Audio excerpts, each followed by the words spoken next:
Hi guys, James at Rampant Lion Reviews again for you today with another beer review. For this one, we are going to stick to Hong Kong and we're going to return to a brewery that's featured on the channel a couple of times before. Now, I've had some really nice beers from these guys over the last couple of years, a few different styles, but this brewery are most definitely best known for their different styles of lager. But the beer we're going to have a look at today is one of my favourite beer styles within that category, and it's a style that has been gaining a little bit of popularity in recent times. More and more brewers seem to be having a go at this particular style of beer, so I'm certainly not complaining. But this one has been on the market for quite a wee while. It's a beer that I have tried before, but this will be my first time doing a proper sit-down review of it for you here on the channel. So needless to say, I'm really curious to see what this one's going to have in store for us. Hopefully it's as good as I remember, hopefully it makes for an interesting review, and as always, I hope that you guys watching enjoy my take on this one as well. So yeah, for this review then, we are going to stick to Hong Kong like I said. We're going to go a little bit to the northwest of Kowloon to an island called Tsing, and that means that we're going to have a look at another beer from HK Lovecraft. So this particular beer is called Old Blood. It comes in at 5% ABV, and this one is a Munich style Dunkel lager. So for those of you who don't know, the Munich Dunkel is basically a mahogany coloured lager beer. In the Czech Republic you do of course have the Cherny, which is quite similar, and for me the main difference between the German lagers and the Czech ones for the most part is that the Czech ones tend to be a little bit more kind of yeasty and bready and things like that, whereas the German ones are just a little bit cleaner. And remember, the technical definition of a lager beer is that it is one that ferments at lower temperature using bottom fermenting yeasts, usually about 8 to 12 degrees Celsius, something like that. But yeah, the Dunkel lager beer is the German mahogany coloured lager, and I do really like these. So yeah, let's crack on with this one then and do as we always do and see how we get on with this beer. Certainly nice to return to this one after what feels like a wee while, and we do need to have a look at some of the other core range beers from HK Lovecraft as well, because these guys are pretty good when it comes to the lager side of things.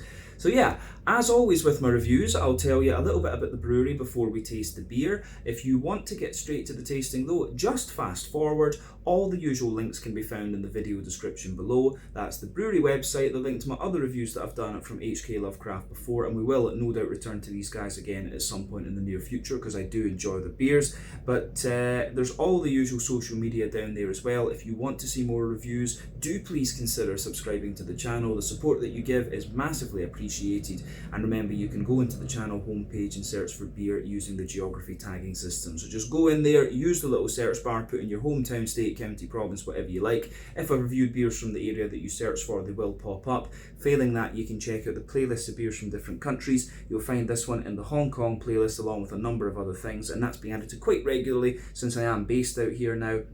And do make sure you check out the playlist of beers from other countries as well, because there are some very interesting things on the channel these days, even if I do say so myself. But yeah, let's go into my brewery notes then, and I'll tell you a wee bit about HK Lovecraft then. So, as I've mentioned to you already, HK Lovecraft are based in Tsing, just to the northwest of Kowloon here in the Hong Kong SAR, and the company was founded by Perry Lam. So Perry studied brewing at the Siebel Institute in Chicago over in the US, and he also studied at the Domans Institute in Munich, where he completed the Master Brewer program. But this made him the first officially certified Master Brewer in all of Hong Kong, which is quite an interesting achievement.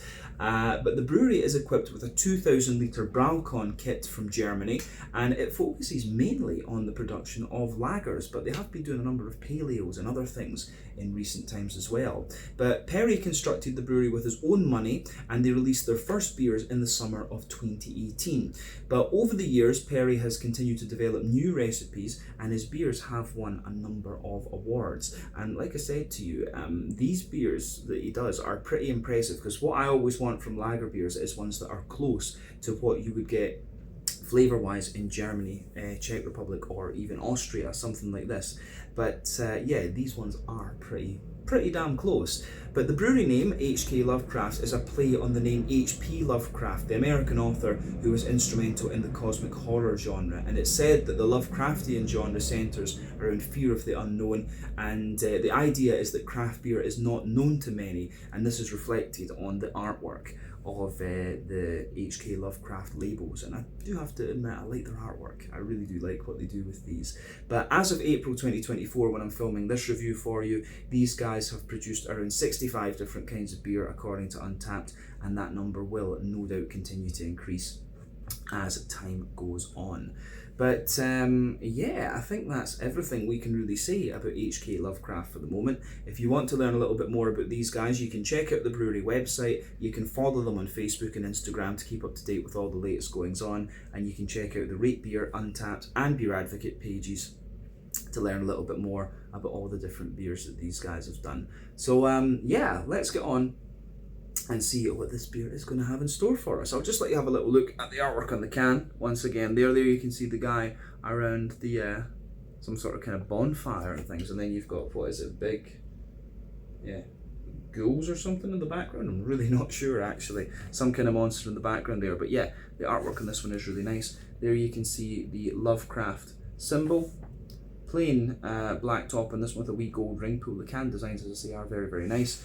It tells you on the back here, Old Blood Dunkel, ABV 5%, IBU 25, roasty toffee, dark coloured, and it tells you on the side here, all of us, the labourers, the brewers, the tasters, we are the keepers of this art. Beer will remain as long as humans last. So yeah, I do like that mantra. But little 330ml can, this one, I believe this cost me like 24 Hong Kong dollars, something like that. So that's about £2.40, €3, maybe $3.50 American, something like that. So yeah, beer is a little bit more expensive in Asia, and that's because basically all the malt has to be imported from elsewhere, and the hops as well.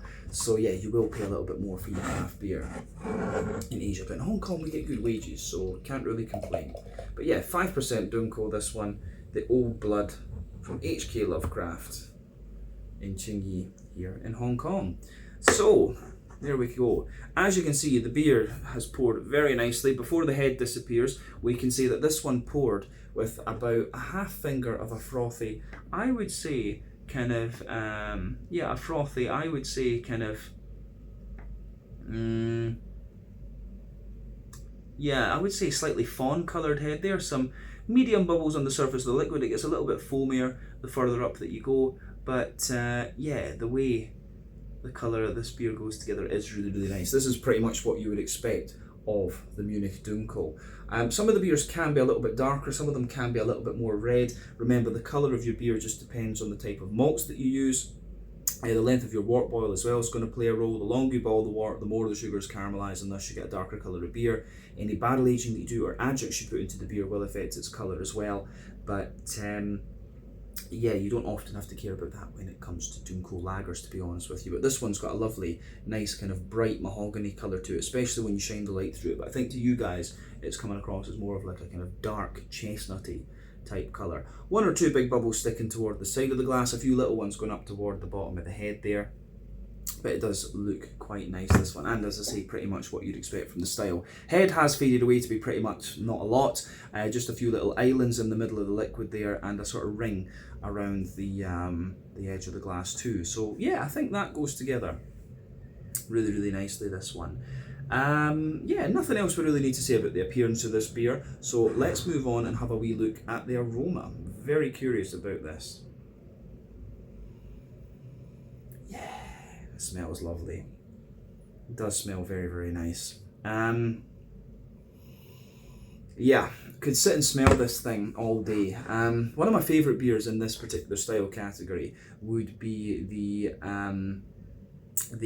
Augustiner Dunkel from Munich. I really, really like that one. But you know, the other Dunkels that you have there, the Hofbräu, and all of those ones, Spaten Dunkel is pretty nice as well, actually, from what I remember. But yeah, all of these beers are pretty damn good, I have to say. But as I say, what I want with these lager beers brewed in different countries is authenticity. I want them to be close to what you're going to get in Germany or Czech, and this one is authentic from the start. So you can smell that this uses German malt and German hops. It's very, very obvious. You know, you just have that distinctive breadiness. You've got the distinctive noble hop character. Smells really, really nice. So let's try and break the aroma down then a wee bit for you, just describe it more in depth.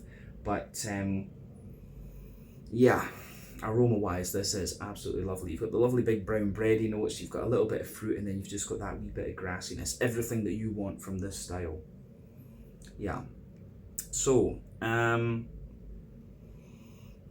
yeah, the backbone of this beer then, aroma wise, you've got this lovely kind of like rye bready, fresh bread crust in there. You can smell that right across the backbone of the beer. That is the absolute backbone of the beer. There's a little touch of woodiness in there, of course.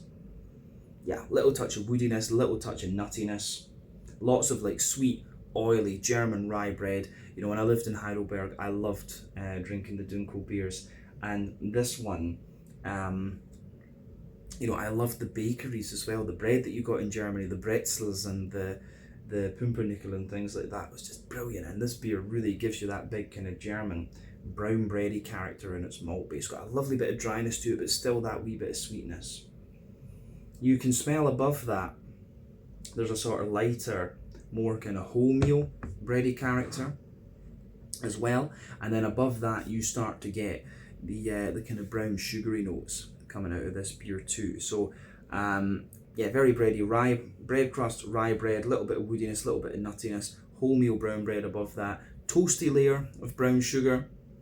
It has almost a very slight leatheriness to it. Now remember, when we're talking about brown beers and black beers and stuff like this, one of the things you can do is extend the wort boil a wee bit, and it gives you this lovely kind of more leathery and complex brown sugary character. And for me, this one, it smells, yeah, it does smell more kind of smooth and toasty, to be quite honest with you. So yeah, the way, lost one of my moustache hairs there, the way that this one goes together and its aroma in the malt base is really authentic. So you've got slightly leathery brown sugars in there, slightly toasted ones, and you do still get like a little bit more of that oily sweet caramel as well, and then the woodiness and the nuttiness comes out of it as well. So yeah, I really like how this how all of this just pieces together. It's absolutely lovely. So yeah, aroma wise, I do love how this goes together on the malty side of things, and with it being a kind of brown beer, that's the most important point.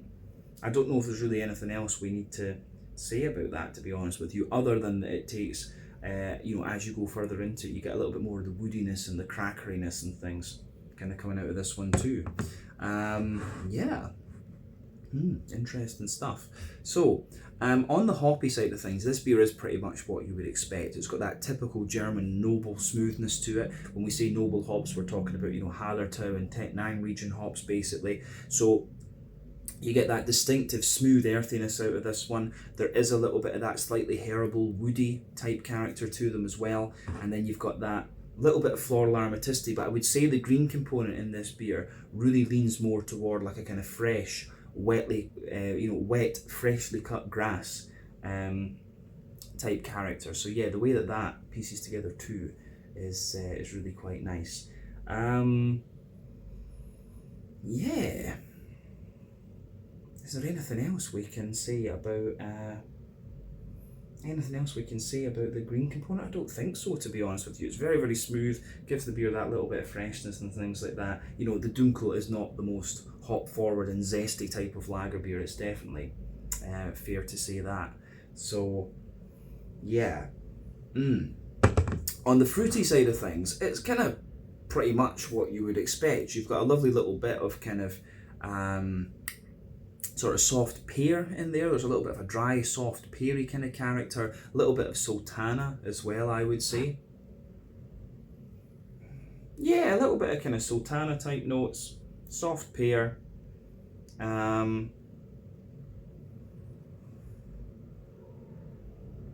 Maybe, you know, you've got little touches of red fruit in there as well, like, you know, a very slight red currant or something like that. Yeah, a little bit of a red curranty character. Soft, yeah, soft red curranty character in there, and I would say, you know, there's maybe a wee bit of like, there's not really fig in this one. The fruity character in this beer is actually quite dry. It's not oily and kind of red in the sense that you can get from, say, a Doppelbock or something like that. It is really, yeah, soft, very soft, dry figs, little touch of like dry blue, dry currants or something like that in there as well. And then, yeah, the pear and the sultana behind that actually. So yeah, as I always say, take a wee bit of time to enjoy the aroma of the beer before you get stuck into it. But I think that is everything we can really say about the aroma, to be honest with you. So yeah, let's have a taste of this one then and see what this beer is all about. This is the Old Blood, a 5% Dunkel lager, the German style mahogany lager from HK Lovecraft in Tsing here in Hong Kong. Let's get stuck into this one. Slàinte, Skål, cheers, Prost.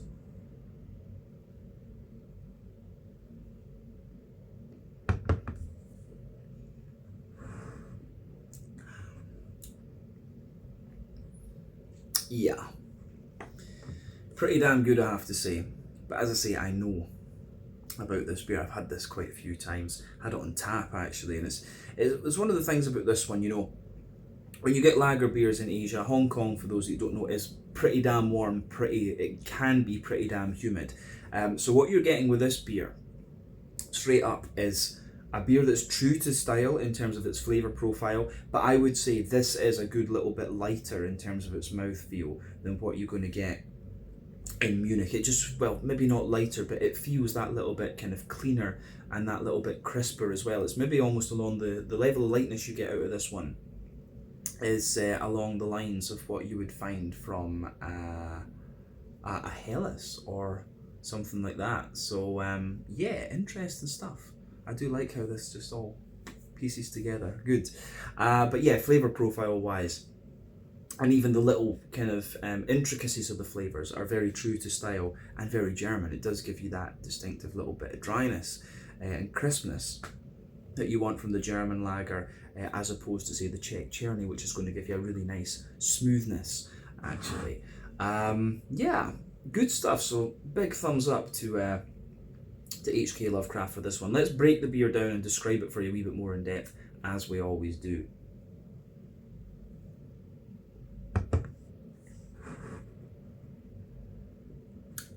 So, backbone of the beer, middle third of the palate. This is one of the beers that really the flavours come out in the way you expect from the aroma. It's definitely fair to say that. So, middle third of the palate then. The backbone of the beer, you can feel that lovely kind of nice rye bready, bread crusty character in there. That is absolutely the backbone of this beer. It does have a wee bit of toastiness to it and a wee bit of dryness, and that comes out even more into the aftertaste. A little bit further forward on that middle third of your palate, you get a wee bit of a kind of woody character coming out of this one, which I think is really, really nice.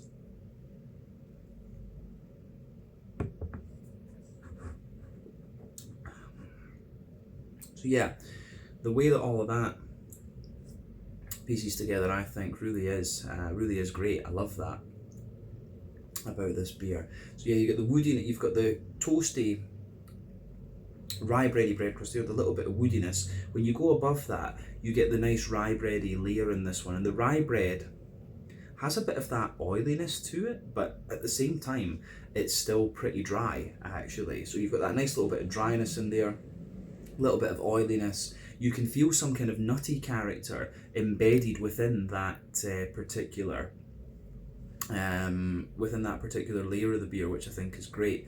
But you also above that you're starting to get a more kind of wholemeal brown bready type character coming out of this one too, which I do really quite like as well. So yeah, the way that all of that pieces together, I think, is good as well. So yeah, lovely bready characters in this one, and it does give you the dryness of the bread in this one is what really makes it a kind of distinctive and authentic German style lager beer.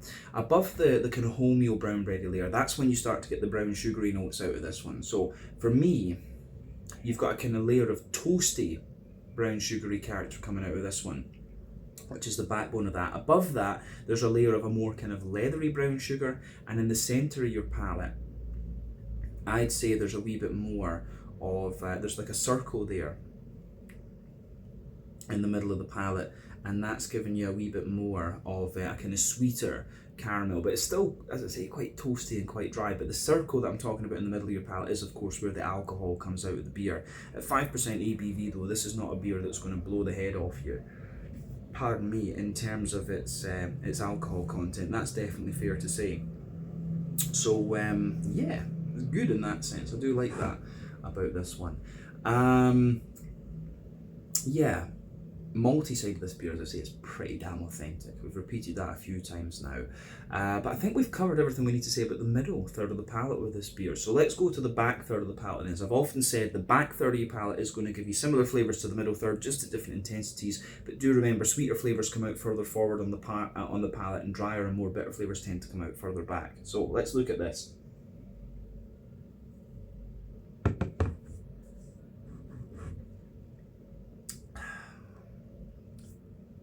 So, border region between middle and back third of your palate, you get a little bit of bready build up in there. So it's rye bread in the base, the wholemeal bread underneath that. Then the base of that back third of your palate, you get the toasty, almost slightly well fired bread crusty characters in there. And so yeah, toasty, well fired bread crusty characters in there. Above that, you're getting the above that, you start to get the kind of rye bready layer, which was a little bit lighter and a bit more airy, and of course it is taller. Then you've got the wholemeal brown bready characters sitting above that, which is great. And again, that feels a little bit lighter, more airy, but it's got a wee bit more sweetness to it on the back third of the palate, I would say. And then you can feel just above that, you've got some of the toasty brown sugars just creeping over the top of the that malty side of things. So yeah, the way all of that pieces together, I think is pretty damn nice in this pardon me, in this particular beer. So yeah, on the yeasty side of things, the yeast of course sits on top of everything else on the back third of the palate. You can feel this really dense and slightly sweet rye bready character in the middle. There's a bit more of a wholemeal bready character around it. It's a bit more grainy, a little bit woody and crusty almost, and then you've got the bread crust around the edge. So definitely, yeah, the Dunkel, that's one of the things I really like about Dunkels, is they give you that nice little bit of yeasty character, and that comes out particularly into the aftertaste, I would say. So you can feel that the flavour just kind of thickens out a little bit almost. But definitely, back third of your palate, you can feel the flavour is taller. Then as you move further forward into the middle third of your tongue, it just kind of condenses down and squashes together that little bit more. But yeah, malt base in this one is really good. And that's critical when it comes to a Dunkel. This one really is showing you the German dryness and breadiness and things like that that you want from this style. Hoppy side of things then. So, green component. Back corners of the palate, you've got a nice little bit of earthiness in there. And as you move further forward, the earthiness gets a little bit drier. You get a wee touch of herbal character there. But as you push further forward, you get a nice little bit of a kind of floral aromaticity coming out of the beer. And then round the front curve of the tongue, it's just a little bit lighter and more sort of grassy, I would say.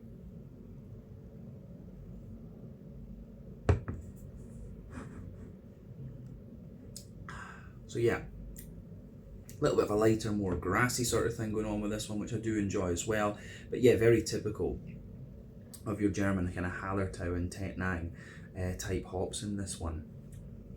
But yeah, I think that covers everything we really need to say about the green component, to be honest. The only other thing I would add is that it gets a bit more woody on the sides of your palate the further into the aftertaste that you go. But let's look at the front third of your palate then, and the fruity side of things. So, border region between front and middle third of your palate, you get a nice little bit of bready build up in there. Brown bread and the rye bread in the base, the brown bread on top, and the base of that front third of your palate, you've got the kind of dry bread crusty notes in there. As you move, dry bread crusty notes in there. As you go above that, you get the kind of rye bready layer, the wholemeal brown bready layer, and then a nice, you get that nice sort of toasty brown sugar sitting in there, and then you get that nice oily bubble where the juicy fruity esters roll the way out of the beer. So let's look at the fruity side of things then.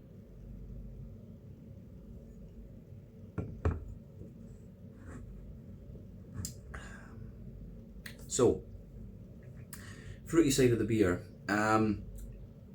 At the back of that front 30 pack, you get a little touch of like sultana, you know, dry white green grapes. As you come further forward, you get a more oily perry sort of thing coming out of this one. And then as you move into the front half of the front third of your tongue, it's maybe just got a little touch of like a red fruity character, like a very slight fig or, you know, some sort of currant in there. But yeah, mainly pear, sultana, and then that oily little bit of currant in the front half of the front third of your tongue. So yeah, I think that covers everything we need to say about the flavour of this beer, but a very, very well done Dunkel. And lagers are hard styles of beer to get right, but you know, Lovecraft do it pretty damn well in my experience. So yeah, to round off this review then with the mouthfeel, like I said earlier, because this beer is brewed in Hong Kong and humidity and all that sort of thing, you know, generally that's what kind of happens in Asia, the beer is just that little bit lighter in its mouthfeel than you would have in Europe. Nothing wrong with that. So for me, this beer is kind of like top end and light bodied. The carbonation does have a degree of crispness to it. When you taste this one, you can feel that it's really very clean and very light. The malt base, as we said, the malt base where this one has a good little bit of toastiness and dryness underneath, a bit of smoothness in the middle, then a kind of drier sweetness on top of that. The hoppy character, as we said, this beer, we know on the can it tells you it's got 25 IBUs, but some of the bitterness in this beer will be coming from the malt base as well. And you've got just that little bit of kind of nice, slightly oily, but still dry fruitiness coming out of this one. But all in all, a very, very good Munich style Dunkel lager beer, I would say.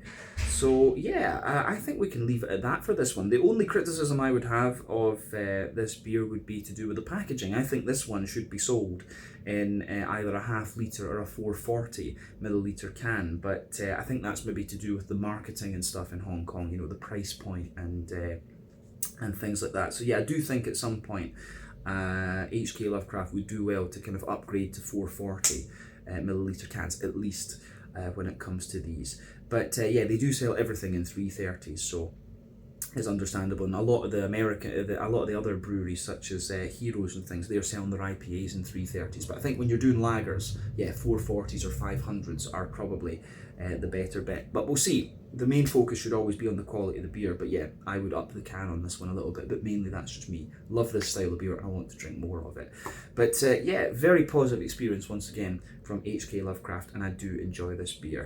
So yeah, let's leave it at that. Once again, thank you for watching my beer reviews. Until the next time, please like, subscribe, share, all the usual YouTube stuff. Let me know your own thoughts on this beer in the comments section below. Let me know what your favourite beers are from HK Lovecraft are as well, and we will be returning to these guys pretty soon. I do want to review their Hellas lager on the channel at some point too, and I've got another one in the fridge that we need to look at fairly soon as well. But yeah, check out my social media, check out HK Lovecraft social media, and I'll see you guys in another review. The Old Blood, a 5% Dunkel from HK Lovecraft, Tsing here in Hong Kong. Slàinte, skål, and cheers.